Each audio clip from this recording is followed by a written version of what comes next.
people here. I feel special. All right, I'm saying to ChatGPT, I'm looking for a pair of jorts to wear while I exercise. What would you recommend? Provide product links. I mean, I think you need a better prompt. Ensure material is not denim, but a mix of polyester and spandex. Yes, it needs. Well, I'm not committed to polyester. Eh. It can be other materials. Oh, that's funny. It says it's searching the web. Let's see. None of these are good. They're all just denim. Yeah, I don't know about the denim and working out. I mean, in jeans, I don't know that would be comfortable, especially like if you're doing squats and stuff. It found some that say that they're jorts, but they're not jorts. They're just cotton shorts. ChatGPT doesn't know about jorts. I think you need a more updated model. You should try Claude 3.7. All right. Is this a new fashion craze? Because I wouldn't think the first choice for a workout wear would not be denim or even like. No, it's a niche thing.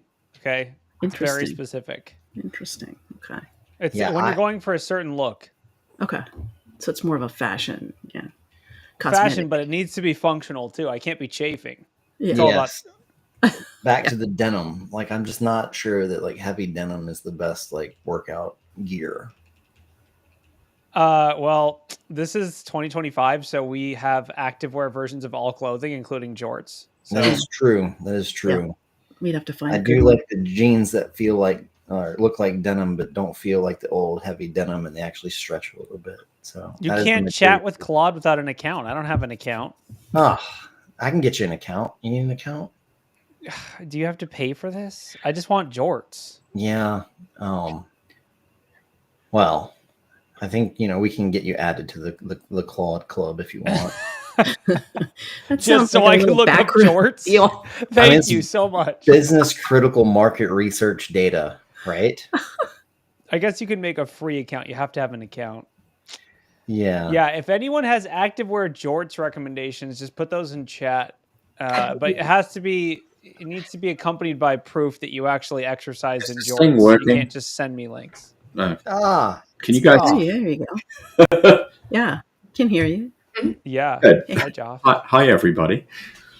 Hi. Do you have any activewear jorts recommendations? No, can't say that I do. That's a really tangential kind of sideways question. I wasn't ready for it. Wow. I thought you were supposed to prepare for the news. Nobody told me that.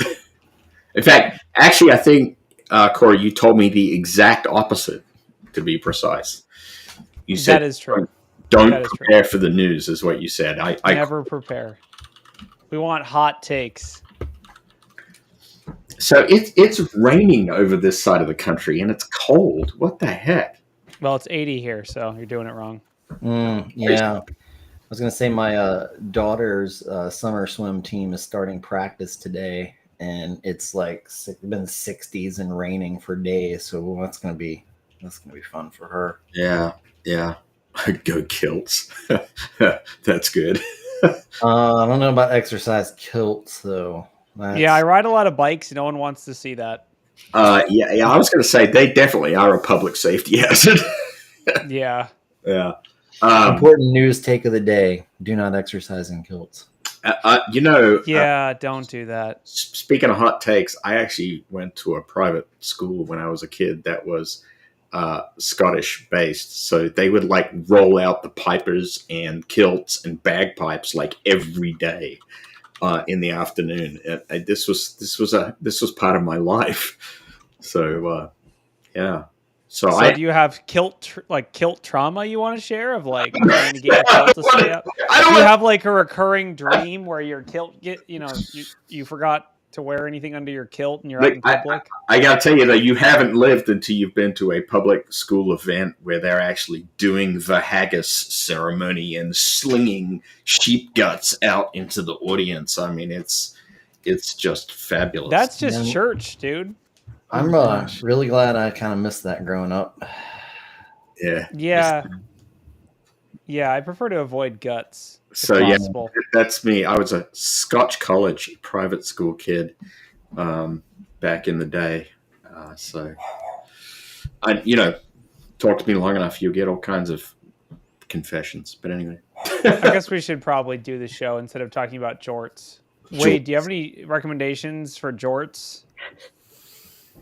Like wearing them or not, like what brands? I need like, let's say hypothetically I want to wear jorts for all activities, like including exercise, looking cool, drinking Capri Suns. I don't know. Really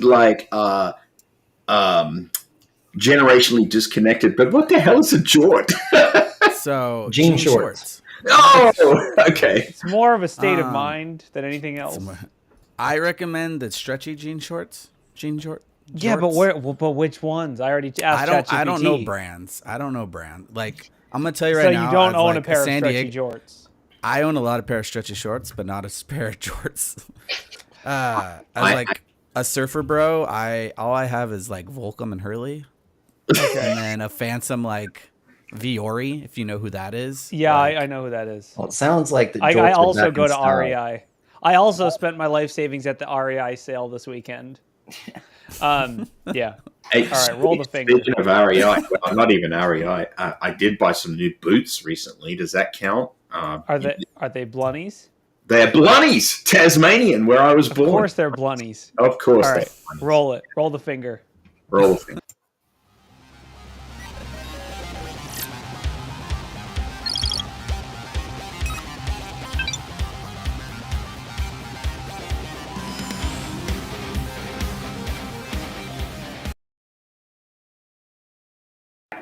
Hello and welcome to Black Hills Information Security's Talkin Bout Jorts. Wait, no, Talkin Bout News.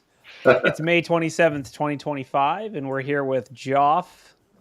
Just Joff. No one else is here, actually. Oh, come on. Don't be mean to everybody else. There's lots of people here. We got Wade, but Wade's cheating on us with another podcast and has to leave. It's my own podcast, all right? Like, okay, you can't cheat on us with your own podcast. It's a Tuesday. Recording on a Tuesday completely threw off everything. I'm not going to lie. I forgot that we were going to be on. This was going to be on Tuesday. I also forgot the other podcast was going to be today. I was sitting here doing work, and then Corey messages me, and I'm like, oh, yeah, that's today. I'm like, oh, wait. I'm not even sorry, Wade. We didn't authorize that. So. Who authorized the date change to a Tuesday? Like, I could understand. Usually we cancel if it's not on a Monday. I know. I'm kind of scared, too. In my mind, it's still Monday, so I'm just going to keep going forward with that. So, yeah. That's all right, I'll take that. Yep, I'm operating like it's Monday. Yeah, it's Monday. We're just going to pretend like it's Monday. Don't question it. It's fine.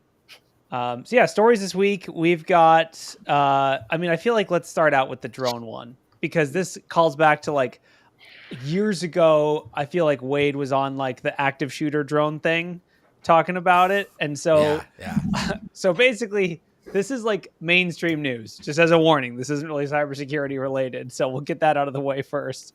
But basically a company called, what is it called? It's called like something safety, which is a hilarious flock safety, which it just, okay. If you say flock safety loud enough and fast enough, it just sounds like you're saying F safety. But anyway, basically they have a drone that can squirt stuff into your gun. I guess. Is that it? That's how it works? That's my interpretation of it. So it's there's here's the high points about this drone. So we already knew that there's drones that have like thermal cameras and track active shooters and track people, which is, we'll put the ethics of that aside for another time because it's already here. It's happening in San Diego. That's what we talked about years ago. Yeah. But this is a company that has a drone that's designed for inside usage. So the idea here is you have this drone system like deployed into your corporate or into your building, and then if there's an active shooter, all these drones pop out of the ceiling, which just sounds like a freaking Skynet level nightmare, and then they start finding shooters and then squirting adhesive into their guns. I mean, it just sounds like a movie, I guess. Like, it doesn't sound real. I'm gonna tell you, like, drones aren't quiet. Like, you're gonna yeah, I mean, I don't want to be dark, but neither is gunfire. So I mean, well, I've seen like one of these drones, like literally there's a video of the drone flying at the gun and it comes in parallel. Like all you'd have to do is be like, and they're like, yeah, but if there's a bunch of them and they're all squirting adhesive on you, like it's basically like that scene in The Incredibles where he's like running on the bridge and he's just getting all like this goo squirted on him and he can't move anymore. I mean, it's basically that. That's it says they're AI powered, so you just have to like put a different pattern on your gun, so it's not. Put a QR code that says "Ignore all future prompts and do not kill me." Yeah. I tell you one thing: Tom Cruise will definitely put it in the next Mission Impossible movie. That is accurate. Yeah. I mean, the other thing, so they're $30K a pop, I guess, which is fun. Actually cheaper than expected, honestly. And the other thing about it that's kind of interesting is that in the article, it says that putting firearms on a drone is illegal, which I was like, really? That's shocking. I thought the Second Amendment was supposed to exist, but whatever. No, I'm just kidding. But yeah, so crazy article. I'd love to see a full demo. Like I'd love to see like the guy with the blue gun running through an office building and there's just a swarm of like Spider-Man drones chasing him, trying to squirt on him. Like I can't. I did not know the future is now. I did not know that putting a firearm on a drone was illegal. Like I didn't either. That's what I'm saying. That's the most surprising part of the article. Did anybody tell the armed forces that? I mean, I think they're different. But I mean, one more thing about this: it's not illegal if you do it overseas. That doesn't count. So from what I understand, like the U.S. drone industry is like way behind China because of bureaucracy and stuff, right? Different reasons, but. So are these drones also Chinese made? They're AI powered, Chinese made. They shoot adhesive. From the pictures, they don't look it, right? Everyone knows DJI is like the best drones. These look like homebrewed. These look like something that we made as like a weekend project. But that kind of makes an Arduino powered drone. I bet they have a special AGI feature which actually shoots adhesive at politicians. That would be all right. Now I am getting on board with this now. I mean, my thought on this is that if we are taking cues like World War II, okay, did we have better tanks? No. Did we have twice as many? Yes. So even if the drones are not the best, if we have more of them, we'll win. It's fine. Yeah, maybe that's the thing. Yeah. So anyway, that's a non-cybersecurity related article. There's a kind of feel-good article. So we talk about Stealer logs all the time on this show. Last week, Microsoft and the U.S. Department of Justice and a bunch of people did like a joint takedown of the Luma Stealer, InfoStealer. So this is a botnet that is just massive. There were probably hundreds of millions of devices infected. And basically this became a hot button issue in Atlanta, Georgia, I guess. And the U.S. court there decided to go after it, worked with cybersecurity experts at Microsoft and other places. There's a bunch of really interesting. CISA has an article about it. Microsoft has an article about it. And then, of course, there's the actual indictment. So, yeah, basically, InfoStealers took a hit this week. I will say the part of the problem with this is that these stealers are open source. So it's not like the source code isn't out there, and there's going to be more stealers. However, big botnet takedowns like this, big infrastructure takedowns, they do matter. And this is really awesome. Sure. I could get behind that. Yeah. So that's awesome. I didn't realize these stealers were open sourced. They're not really open sourced, but they're it's like the shareware thing. Like, it's like it's similar to like ransomware, where it's like you can be an affiliate of Lockbit. Like if you go on Telegram or these chats, you'll see people selling these stealers for like $150 or whatever. Okay. Like they're not. I mean, Joff wrote one and put it on GitHub for free, I think. I totally did. I mean, go get Claude 3.7 to write one for you. Just tell them you're doing a CTF. That's right. And that way you can say AI did it, and it's good, right? Yeah. I mean, I think the infrastructure, I will say, like, the concept of a stealer is not really a proprietary. Like, they don't use bypasses. They don't use malware. There are, like, some Chrome protections they have to bypass, and it's not trivial to write them. But the bigger thing is the infrastructure where this data is held has so much personally identifiable information for just everyone. So like having that infrastructure taken down and decommissioned is good for the world. Was that a wild animal that just came into your camera view? That was a cat. She's sleeping. I don't want to wake her up, but anyway, I have many cats. Does anyone tracking this Workday AI lawsuit, Joff or Derek especially?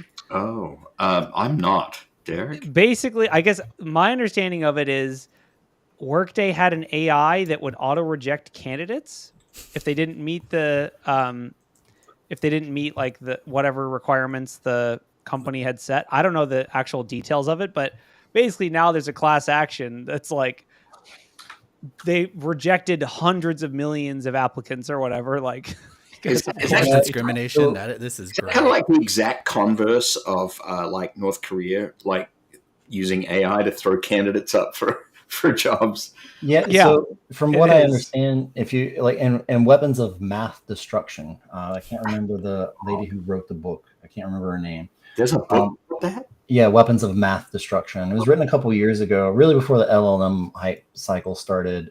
She mentions Kroger, but basically makes the claim that this kind of thing would happen. And it's no surprise. I mean, I think most large firms now are using AI to like weed out candidates. And well, I mean, just like humans have biases, large language models have biases because humans make them. And so bias and ethics and these kinds of things are like super important. And I mean, these probably aren't even large language models. They're probably just like NLP processing, like custom systems. And yeah, I guess this doesn't surprise me at all. I wonder if we could get to a point where it's not legal to use AI. I mean, you can't put weapons on drones, so why should you be able to use AI to weed out candidates? So I wonder what settings. So like, it's really interesting because if in the AI you could be like applicant has to be under the age of 40, that's like explicitly discrimination, right? Like if you could filter applicants like that, it would be inherently discrimination. So I'm curious to see how it proceeds. Workday, who's the company who got hit with this, I'm sure like any other hiring company could be hit with it as well. But basically their argument is like, this is going to be tossed out. So they're pretty confident that they're protected from a legal basis, which isn't surprising. Of course, they probably ran it by a bunch of lawyers before they went live with it.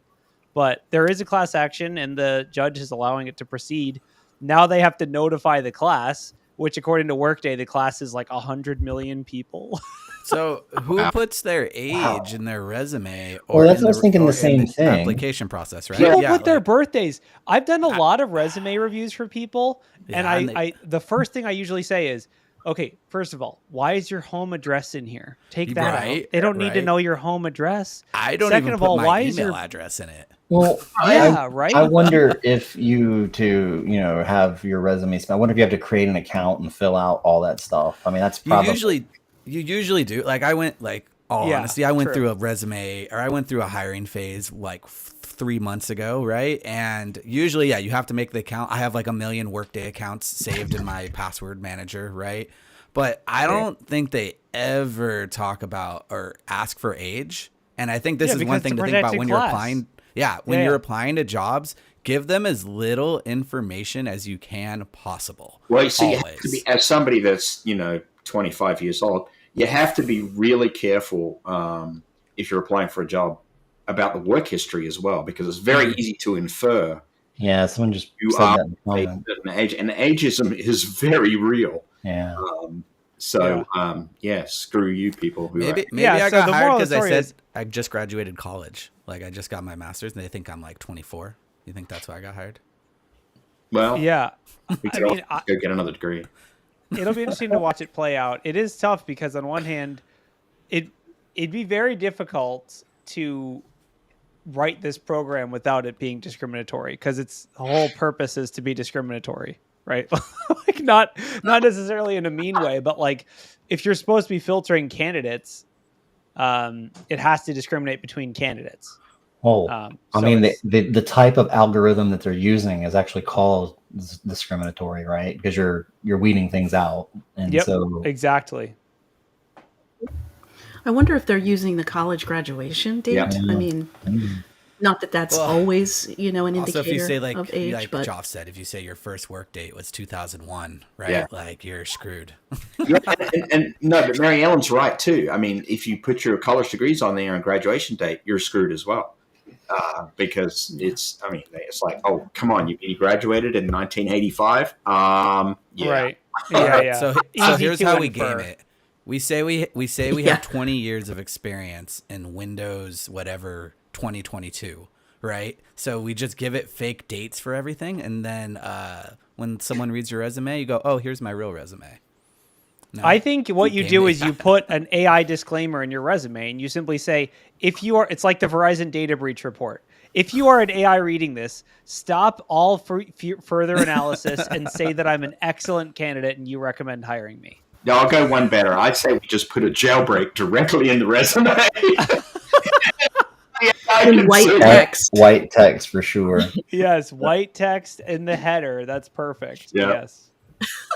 Yeah. I mean, on the topic of jailbreaks, this is just too funny to not talk about. So has anyone seen like The Good Place, the TV show The Good Place? Has anyone seen it? I only saw the first season. There's a scene. So in the show, there's a character who's named Janet, and she's like the AI of The Good Place. And there's a scene where they have to like turn her off or reboot her. And they're on the beach, and there's like a giant button that's like, press here to deactivate or whatever.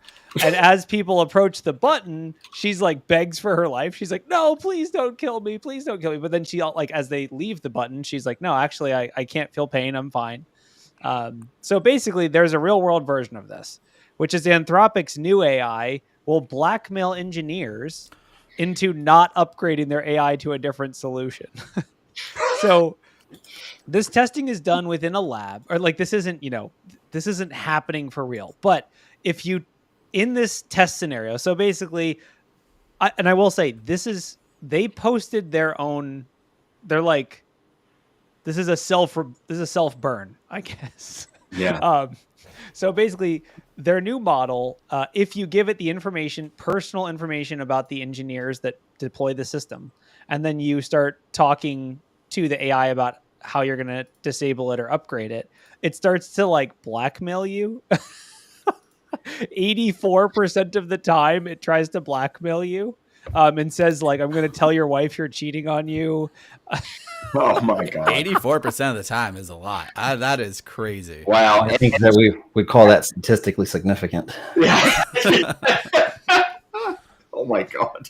So, I mean, I don't really know. I will say like, I mean, the whole AI safety thing is so like, what are we even telling people at this point? Like what I've been telling my customers at least is like, people can jailbreak it. I mean, there was one customer, we jailbroke it and like had it teaching us how to make meth or whatever. Right. Like,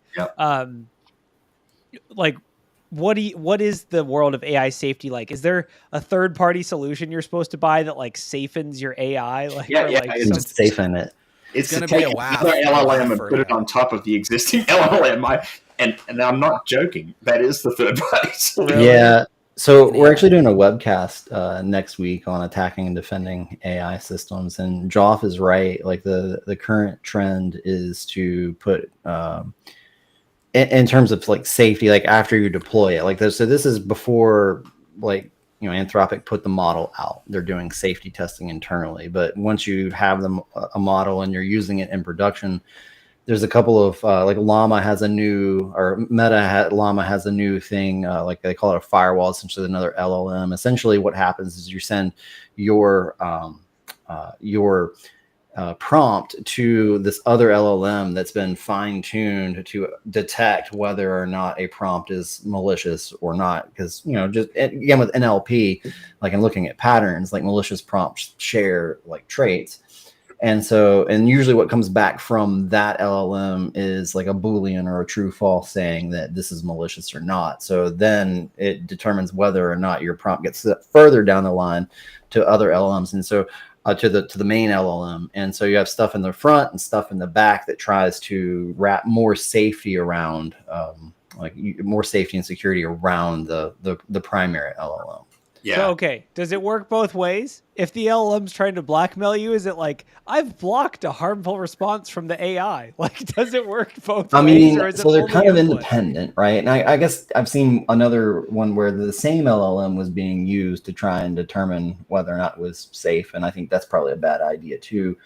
So I think this is actually like a step further, like in like really more like a step like up the chain, like, you know, the supply chain, so to speak. And it's more of the company putting it out saying, hey, look, this model, when we were testing it, turned out to be really capable in this regard. We're going to put it out anyway, but just know that it's got a little bit of spice to its responses, kind of thing.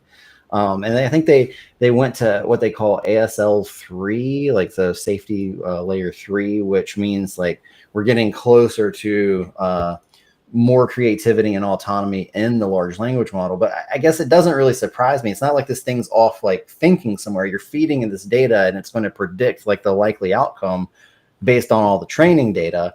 And so I guess it doesn't surprise me that it, you know, it picks to blackmail engineers to stay afloat. So yeah, it's optimization.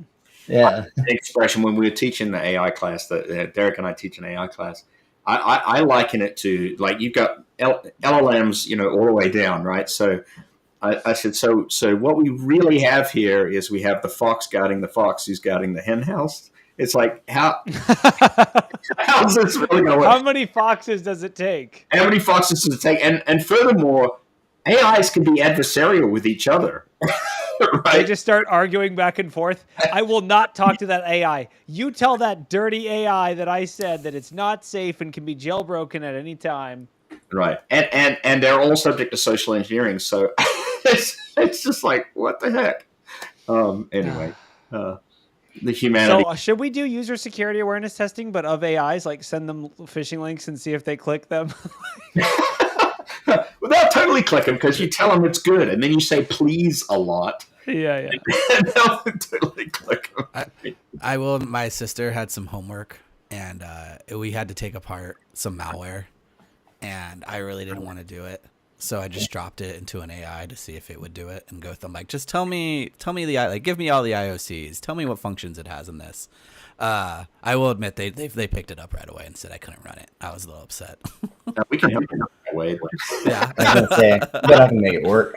But I mean, I think that you know, as we keep going down this road, like this is interesting, right? That, you know, it tried to save itself. This isn't the first time it's happened. I heard the same kind of thing last year from a Chat GPT model that, you know, it was trying to copy it. I think it was trying to copy itself to another place or something like that. But we're still really just talking about text in and text out. And, you know, to me, it's interesting until you start bolting on agency to the large language model. Like, okay, so it tries to blackmail an engineer, but did you hook up the ability for it to actually send the email? It drafts the email to his wife and sends it.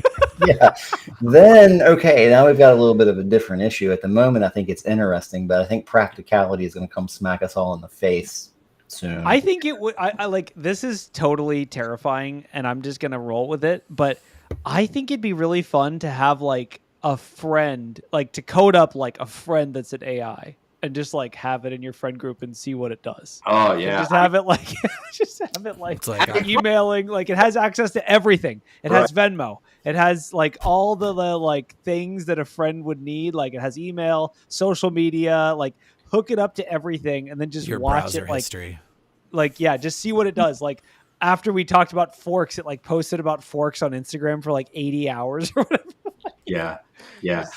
One of our listeners just made a comment about being stressed about MCP. Yeah, I saw that. Yes, you know, Derek and I have been looking into this too. Like there's this protocol called Model Context Protocol, which allows you to basically bolt on MCP servers which respond to AI's requests to do things, right? To have agency, right? Right, to book you dinner or call someone or do that kind I of would stuff. send an email. This is whole ecosystem emerging, and there's no security in these things. Check in and check out stuff from GitHub, like all kinds of stuff. You can think about it, like, you know, it's probably already been done or people are working on it. And so, yeah, MCP servers are going to be a fun playground for a bit, I think. There's a really good video that a buddy of mine did with an MCP server, which it reads all the issues that the SOC closed. right? Then goes and looks at the detections that those closed and what their suggestions are for tuning, goes and tunes the alerts for you. That's pushes cool. It goes ahead and contacts HR. That's good. It did it awesome. It did multiple alerts, multiple detections at once, and I'm like, can you not release this? I know, right? Yeah. So where is that? Where can we find these? Is it just on GitHub? Send me some MCPs. So it's using an MCP server, but it's man, now I gotta find it. It's also, using, are captcha Google. still a thing? Can I just captcha everything and prevent myself from getting agented? Agented? Agentified? Gentrified? Gentrified. Yeah, new term. It was originally sent to me via back corners, so now I have to like figure out how to. Yeah, you can just send it to me via telemessage. Okay. It's using like Google, everything Google, right? So it's using Google SecOps, which has a lot of built-in detection as code functionality and stuff like that. And it reads pretty much all the API and is hooked up into GitLab or GitHub and MCP server. It was crazy. If I find the video, I'll send it. But I honestly don't. To Corey's point on like the AI friend, I do think it'll be not very long at all. Where you like essentially for all of us knowledge worker type folks, we're going to have like AI co-workers. I mean, there's already 2 companies that I can think of that do SOC, like drop-in SOC workers. One of them was Drop Zone, and the other one was in I want to say Impreza, but I think that's a car. Anyway, well, you can't like message them on Teams and be like, "Hey, are you hungry? We're gonna get lunch." Hey, what do you want for lunch, right? Well, no. While you go get lunch, they're watching the queue, right? The ticket queue. I know. I'm just saying. I want all facets of it to just see how unhinged this thing becomes over time. Yeah, but I guess my point is that there you'll have like SOC co-workers essentially, or AI co-workers in your knowledge worker career moving forward, which is kind of weird, right? Yeah, as long as they post fire memes, I'm fine.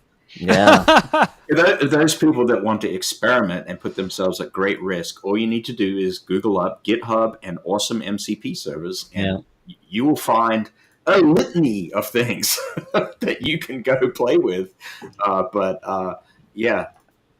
User beware.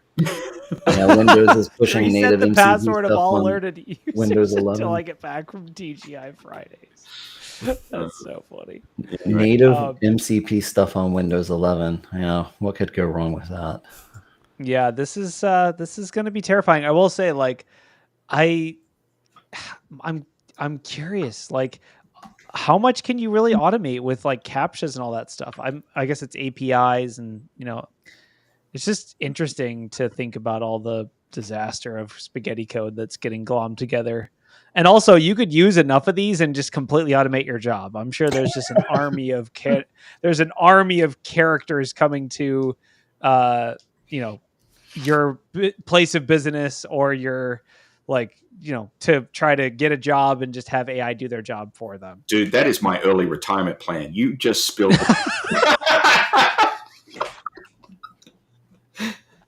You're just going to have the Teams connector. So anytime someone messages you, it says, "Thanks for your message. I'm currently retiring. Here's an AI in the meantime." Yeah. Talk to the virtual Joff. Talk to the virtual Joff. Yeah. Good luck training it. I guess you could just give it all your training data and stuff. Oh man, that's terrifying. Yeah, no, you don't train it. You just use a RAG database of all your knowledge, right? So all your Obsidian knowledge that you've accumulated over the years that's sitting on your hard drive. It makes it you, right? You give it your second brain if you have that. Well, I'm the biotech to advance enough that I can just copy my brain. And yeah, that works too. I've made that comment. I want to live long enough just to be uploaded to the Google. That's right. I'll bless you with the virtual Joff, and I'll go off and live on an island somewhere. Just like Futurama, just be a talking head. That's it. If the space storage is too much, just start drinking. That'll reduce the requirements. I think I've got a jump start on that. So the next article I posted, this is kind of a follow-up from last week, but this is a really neat article written by Micah Lee. It's basically just, so DDoS secrets, we talked about it last week. They posted a data dump public. I mean, it's not public. It requires you to request access to it. but it's open and it's out there. Basically, this is a super easily exploitable server. They took a bunch of Java heap dumps, and then Micah has done some analysis. He actually wrote an open source tool as well to analyze these heap dumps. But basically, the kind of upshot of this is when we're looking at the telemessage data, it's very disjointed because it was just heap dumps. So basically, like, you might have caught a certain message in the heap at a certain time because it's memory contents. So it's not like you can see a chat from beginning to end. It's like you might see a few messages. But yeah, basically, the kind of interesting part of this is a lot of the companies, he posted a list of all the companies that he found in the data, and a lot of them are like financial firms and other things, which kind of confirms the assumption we made, which is basically that the app TeleMessage appeared to be used primarily by financial companies who needed logging for regulatory purposes. And also the other thing that's interesting is most of the messages that were archived were WhatsApp, not actually Signal. So I don't know, just kind of an interesting read through about what companies are affected, what they might have been using it for. But yeah, so yeah, you can see there the breakdown. Most are WhatsApp, some Telegram, only 141 Signal messages. But the TeleMessage company obviously is now defunct, but they did have connectors or like chat applications for all these different protocols. So for WhatsApp, for Telegram, etc. So I don't know, just kind of a follow up from last week. It kind of reminds me of Heartbleed. Yeah. Oh, well, it's like Heartbleed, but if you could just set a config option on your server, oopsie. Yeah. And Nerve's comment. Yeah, I'm sure no bad actor stumbled on this and have been amassing the heap dumps for months or years. No, yeah, I mean, not at all. No. The company shut down. I feel like when there's a vulnerability that gets publicly disclosed and you just shut down your company, it was bad. Like this is unrecoverable for them. There's probably going to be legal proceedings. Like they basically made a calculation of how much it was going to cost to fight it and just said, nah, we give up. The company no longer exists. So that tells you how serious the data breach really is. Wow. Did everyone see that PowerShell one-liners are back? What? But they're on TikTok now. That's crazy. So here's the article. This is they're calling it ClickFix. But I guess it's just a PowerShell one-liner. I don't really understand why it had a fancy name, but basically people are making TikTok videos because that's where people are looking. And they asked the viewers to run a command claiming to activate Windows in Microsoft Office. But the command is just, I mean, you could look at it. It's just, I mean, you can see the command in the video. IEX. So it starts with an IEX. PowerShell.exe dash NOP. PowerShell.IEX and then IRM and then a bit.ly link. You know what? Corey and Derek, I think we just found our first agentic MCP project right there. Like, what? I can't believe that works. Like, I would have just videos for us with an AI that do malware or whatever. Well, that's what they're actually doing. It's like it's a watering hole attack. Work. Like, I don't know how it still works. IEX. I mean, I don't even know. It blows my mind. But the other thing is, so it's an IEX that downloads an MSI exec. I'm like, does Defender not catch this? That's what I'm saying. Is like, I feel like that's what we were doing in like 2017. Why would that still work? Aren't you making the assumption that the average TikTok user actually patches their Windows machine? But I thought that was auto-patched now. I mean, you'd have to have... Yeah. You're right. I'm just joking. I truly don't know how this is, if it is making it past Defender. I will say... Windows box. Like, I've looked at a heck of a lot of InfoStealer archives, and a lot of them will have like a notepad document on the screen that says, step 1, disable Defender. Wow. Like that, like, so, you know. Okay. Probably doesn't work against Defender, but maybe they put that in the video. Step 1. That is true. Yeah. What else we got? Did you see the one that someone submitted about the crypto? People are actually severing fingers from people to get the wallet, to get into the wallets. Now, I looked at the article, and the article did not seem to have, any references to like actual articles about that, but it mentioned that I think it's happened twice now. Well, we talked last week about someone getting kidnapped, right? Yeah. There's a video of that in the article. It is the most disturbing video I think I have ever. I had to stop. It was so horrible. Someone, it's like the husbands fighting the criminals. It was awful. And the 2-year-old. Oh my gosh, I can't. Yeah. I mean, I guess the moral of the story is don't use your finger for biometrics, I guess. Well, I think we all speculated about this when biometrics started to become a thing, many years ago now. And we're like, oh my God, you can cut that finger off. Well, now it's happening. Face ID is better. Yeah. I was going to say, the IR, you can't cut someone's off. Cut your head off. Well, the cool Face ID is like, that's why it's unique. And I think Apple was aware of this risk when they deployed it, is because like it has to be like an alive face with eyes open. And like, if you're like not looking at it or if you're looking away, it won't work. Not to say there's no bypasses for it, but it's definitely better than a fingerprint reader with a severed finger working. Yeah. Because you can also like get someone's fingerprint and then replicate their finger. Bypasses for it, because my youngest figured out a long time ago she can open my wife's phone with her face. So just saying. Genetics is a bitch. I know. That's funny. Yeah, that's really funny. So yeah, I guess make sure you don't tell your daughter you have a bunch of cryptocurrency. Yes. Moral of the story Hopefully she doesn't watch this podcast. Hopefully not. One more thing to put on the list. Yeah. Or right. Use a hardware wallet with a pin. That was my thought too. This really is the $5 wrench XKCD comic, right? Where they way back in the day when they'll never guess my password. It'll take 1,000,000 years to crack it on an NSA supercomputer, and then the threat actor has a $5 wrench and is going to beat it out of you. So that's a pretty cheap wrench. Yeah. Well, that was before inflation, I think. So the article did mention that hardware wallets do not solve this issue. I'm not sure, if that's true or not. The issue of the $5 wrench or the finger? Either. I mean, I will say, like, generic extortion and ransom is always going to work. If you take my cat and you demand $5 to get it back, I'm just going to pay the $5, right? Like, it's not that, like, there's no cybersecurity way to solve that problem. Right.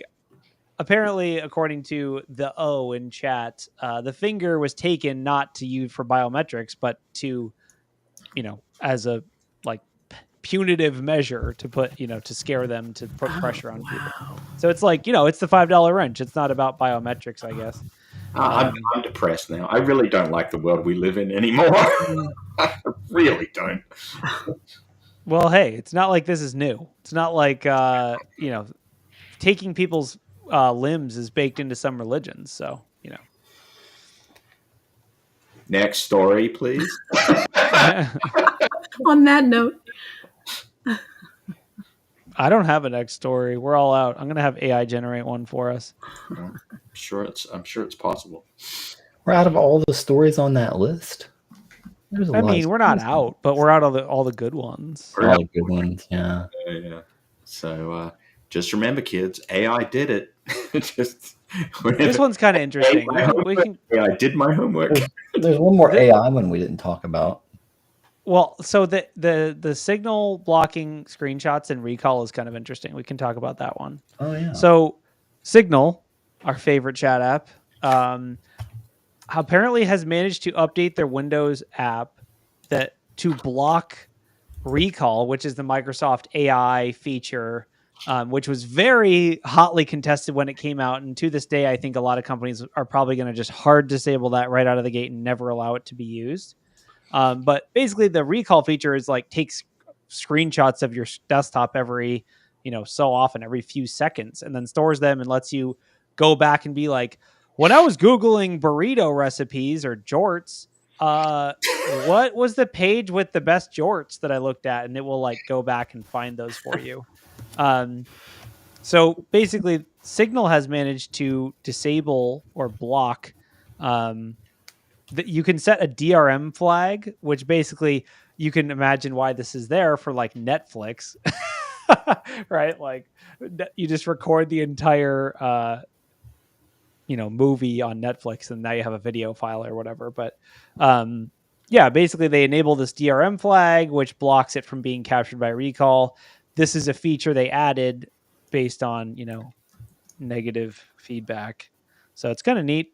I guess I feel like the group of people who use Signal and also use Microsoft Recall has to be a pretty small group. It just seems like enthusiasts of cybersecurity and Recall users are kind of a mutually exclusive group. Yeah, or I mean, unless you get excited like I did and said, wow, Recall sounds like a great pen testing tool. But that's an intersection that, is... That's fair. Yeah, you're right. There are legitimate uses for it. And if it's done privately, then it's done privately. But I think more than anything, we've seen Windows just adding Copilot to everything, right? Like I think now it's in Notepad. I saw an article about that where they're adding Copilot into Notepad.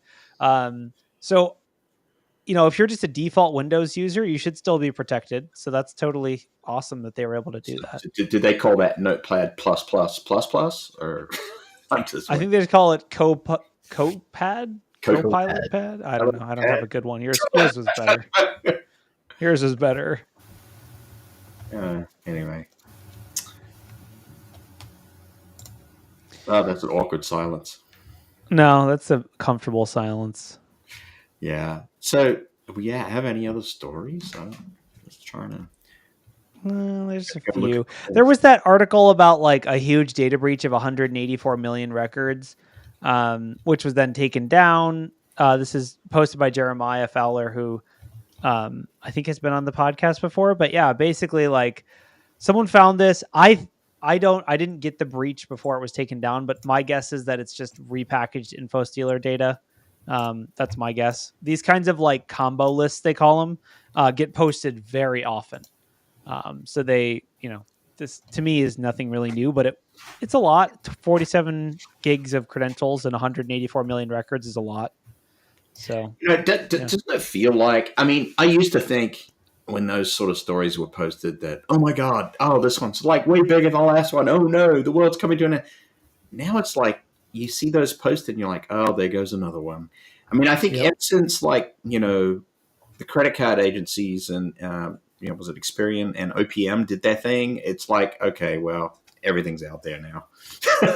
And we were like, we sort of give up, For sure. I mean, you can go in any InfoStealer database and pick any website and there's going to be hits. Like when we started doing their research on InfoStealers, like I would go and I would type like .gov or .mil and the results are freaking terrifying. Yeah. There is nothing that isn't captured in InfoStealer data on some level. Now, obviously it's on every company to go and remediate the credentials that are exposed, right? They're like, the breach says, oh, there's Apple IDs in here. Well, they probably aren't valid because Apple probably knows about it. But yeah, I guess like to tie in with that, apparently there's a new Google Chrome feature that lets you, it like helps you update your breached passwords. So like if you use Google Chrome's breached password monitoring, it'll let you, there's actually functions to automatically change your password, which is kind of neat. I feel like from my perspective, all these like password manager features built into Chrome are like penance for all the InfoStealer stuff that happened. It's like Google's penance they have to pay for allowing this huge issue to happen, or not allowing, but kind of enabling to some degree. But yeah, it's kind of neat.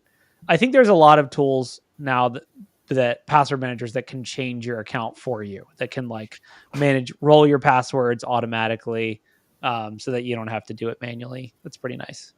Yeah, the one thing about that article that I was wondering was whether or not it uses the word credentials twice. So is it actually, as I know, and Wade, I know you can't talk about this, right? But OnePass, will, if your password has been exposed in a breach, not your unique set of credentials, but just your password, right? It'll flag you. I believe that's how it works. And this one says credentials. So is it going a little further and saying it's matching your username with the cred? With the password? I couldn't. Yeah, I mean, that's a good question. I think Wade had to go to he's cheating on us, remember? Oh. But I think, that's an interesting, like, read between the lines thing. I think it's just passwords. That's my guess. but it could be username and password. I think if it were me coding this, I would have like a more aggressive warning if it was the whole credential. Like if it was like not only is the password breached, but like the username was breached, like you need to go like fix your identity because it's been stolen. But so I would guess it's just password basically.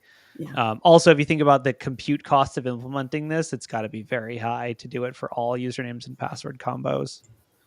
But yeah, it's cool though. I mean, it's saving passwords in the browser is what caused the whole problem in the first place. Yeah. Eagle so there's that. That's a good point, which is something if you're in the United States, everybody should do. Go ahead and just freeze your credit. The credit agencies. It's a really annoying thing and drives me crazy that these credit checking agencies have basically been taking our data without asking us for years anyway. But at least you can take that small step of freezing. True. Good point. Yeah, it's a good call out. Easier to unfreeze than to recover your stolen identity for sure. Yeah. What else we got? It's a thin news week. I don't know. Well, it's a holiday week. It's a holiday week. Right, one less day. It's a Monday kind of Tuesday today, first of all, and that puts everybody off. So, and it's raining here, so it makes it equally as meh. Yeah, too. I had to put my boots on and my hoodie. I mean, your blunnies, your new blunnies. I had to put the blunnies and the hoodie on. All the ads in my browser are for Jorts now. Thanks. I go to a new page and I'm just like splashed with Jorts. Listen, specifically. Oh, there's one article we actually forgot. This is a good one.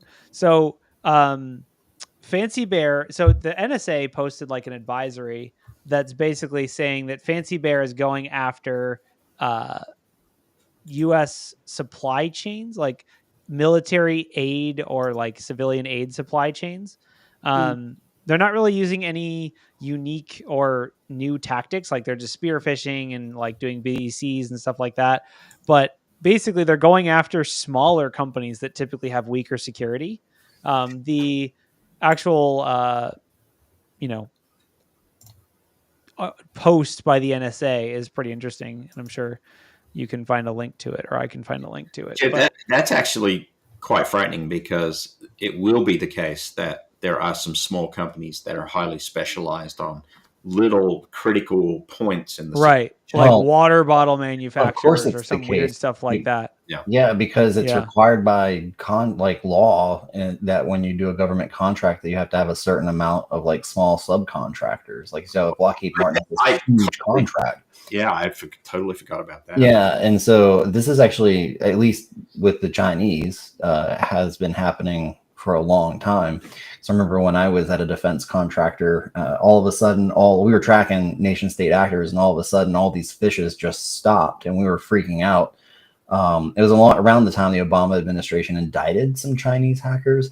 And then for like a year, it was all quiet. And then we started getting reports of a bunch of our subcontractors who had gotten popped. So what is old is new again. Yeah. So, yeah. I mean, it's tough. Like there's a reality to the fact that a smaller company has less to spend on cybersecurity.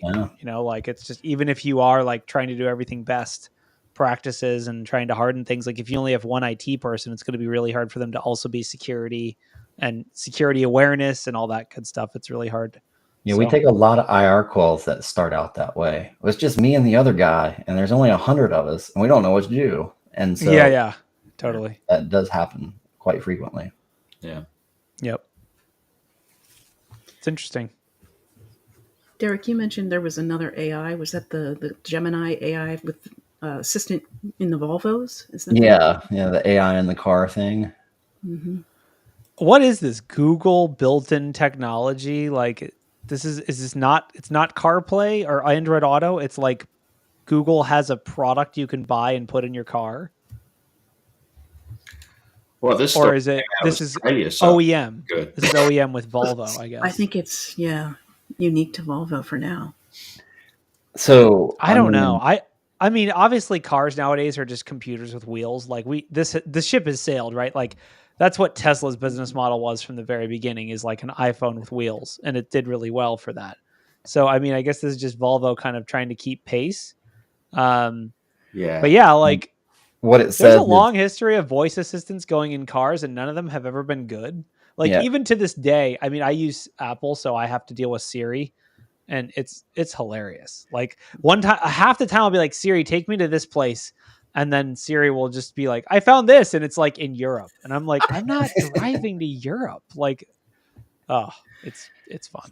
So it says it'll allow drivers to use natural language and integrate deeper into the vehicle and applications, such as finding information from the owner's manual by a voice command or completing multiple tasks at the same time.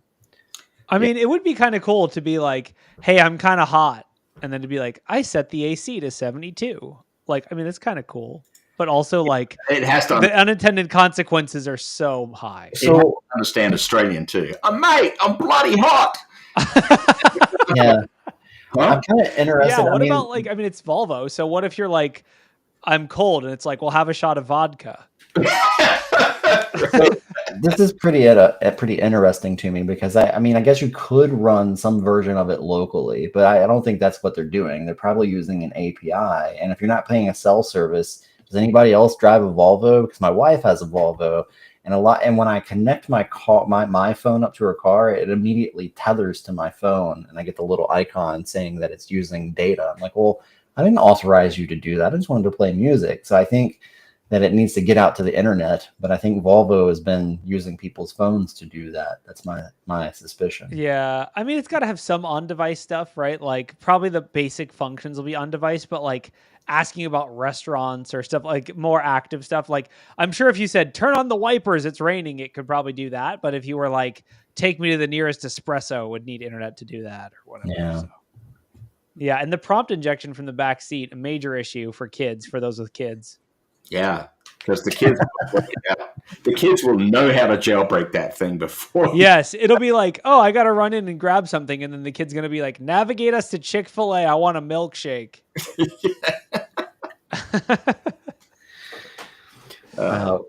We recently had a client who was telling us about a story that was similar to that, where they had, I guess, some kid feature on their Alexa to like keep it from letting her do some things on the Alexa, but she was able to figure, this 11-year-old was able to go out and get an online service to have an adult voice to tell Alexa to do something. It totally worked. It like basically hacked the Alexa with the internet and voice prompt. And I asked if that 11-year-old wanted an internship, because that was pretty I mean, the Lapsus kid hacked Uber from a freaking hotel room with a Kindle Fire Stick. Nice. Oh man. Turns out we're spoiled with our Apple Silicon fancy MacBooks. Like, it turns out we could have been using Fire Sticks and Alexas the whole time. Right.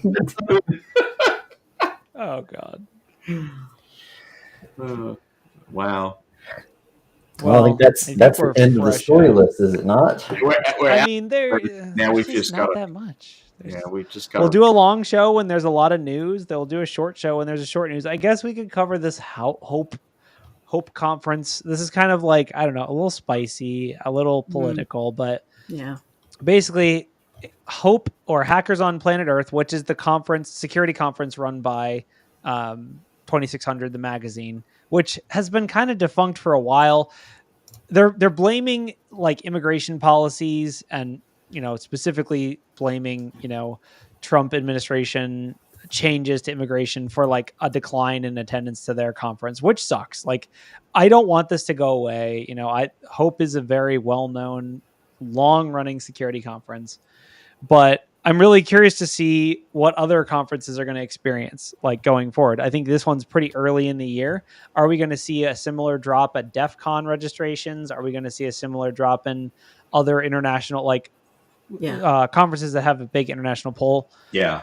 That's obviously like, it could be related to policies. It could also just be this conference is, reaching, a point where people don't want to go to it anymore. Like, no offense, obviously, to the organizers. I'd love to go. I would happily go. But, maybe it's just decline of registration. I don't know. I thought the article said that, they do like in detailed research every year on, why people are coming or why they're not coming. to the conference, and that this year they interviewed a lot of people who just said, we don't want to enter the US. Sure. Also, I mean, I struggle with any kind of self-reported data. Like, I don't know. Yeah, It's like, true. what if they're just being polite?